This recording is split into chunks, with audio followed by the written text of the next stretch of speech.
You want me to give you the spiel on pattern language? Yeah. So, well, basically, it took 6 authors 8 years to write this book, and their question was, why do some spaces feel really alive and people feel drawn to be in them, and other spaces feel dead and people just avoid them like the plague? And through their research, they identified 254 patterns cross-culturally for space, for creating space. So, for example, there's a pattern called farmhouse kitchen.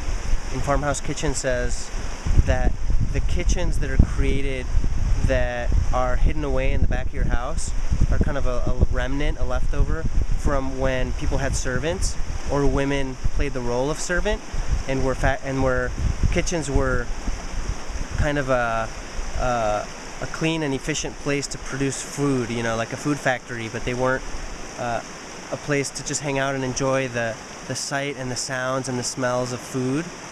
And you find that people feel drawn to just hang out in the kitchen. And the pattern farmhouse kitchen says, build your kitchen large enough to include your sitting space.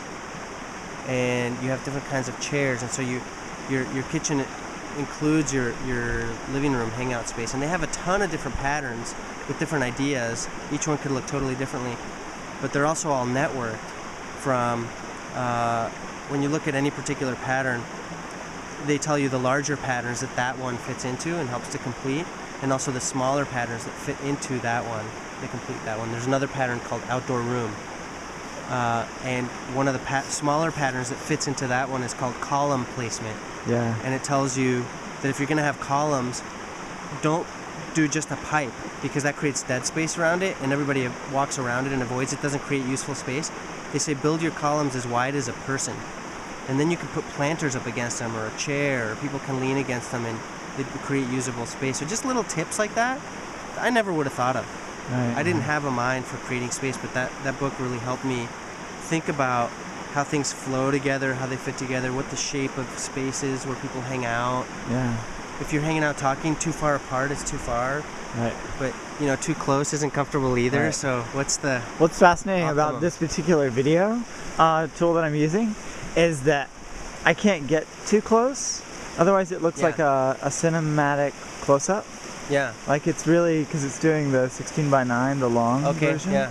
And then what that also does is, I noticed when we were sitting in your office earlier, I was like, this is a lot of space between us, like when we were sitting down. Yeah. And I totally registered that, and I was like, this isn't optimal for interviewing for me. Right. And I was like, I wonder how it is for him. And then I thought to myself, I kind of relaxed into it so that I wouldn't be uncomfortable and let the technology kind of dictate what happened in that space. But it was really funny that I totally registered. And did you notice me scoot my chair closer after a little bit? Yeah.